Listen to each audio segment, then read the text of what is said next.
शेखपुरा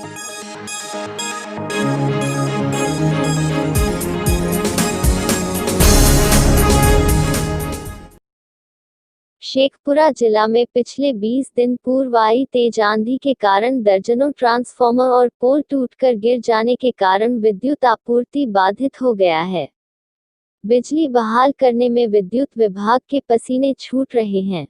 वहीं सबसे ज्यादा ट्रांसफार्मर और पोल अरेरी ब्लॉक में टूटकर गिरा है, जिसके कारण सिंचाई व्यवस्था बाधित हो गया है। बिजली बहाल करने के संबंध में सहायक अभियंता ने कहा कि युद्ध स्तर पर विद्युत बहाल करने की दिशा में कार्रवाई की जा रही है और जल्द ही बिजली ठीक करने का भरोसा दिलाया है। शेखपुरा से देखिए धर्मेंद्र यादव की खास रिपोर्ट।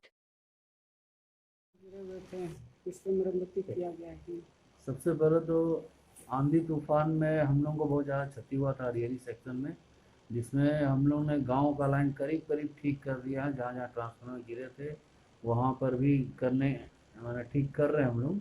जैसे जोधन बीघा का भी एक केस आया था, वहाँ पर भी हाल में ट्रांसफार्मर खड़ा करवाए हैं। इसी तरह जहाँ जहाँ हम लोग को पता चल रहा है वहाँ वहाँ करवा रहे हैं। रहा बात खेत का, तो खेत में नॉर्मली क्या हुआ कि उस आंधी तूफान के कुछ दिन बाद से बारिश ज़्यादा होने लगी है।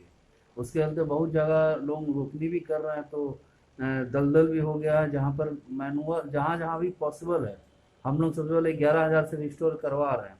उसके बाद जहाँ जहाँ पॉसिबल है वहाँ वहाँ हम लोग LT का भी काम कर रहे हैं। LT का पोल ले जाने में बहुत ज़्यादा दिक्कत हो रहा है, क्योंकि चारों तरफ दलदल है। फिर भी हम लोग कोशिश करें उसको टेकअप करने का। कुछ टाइम लगेगा बट हम लोग टेकअप कर ले रहे हैं। अभी हाइड्रोलिक से टेकअप करें, इसका फिर मैनुअली लेबर से हम लोग काम करवाएंगे। क्या नाम है सर? मेरा नाम सूरज प्रसाद, सहायक विद्युत अभियंता परियोजना, विद्युत आपूर्ति प्रबंधक शेखपुरा।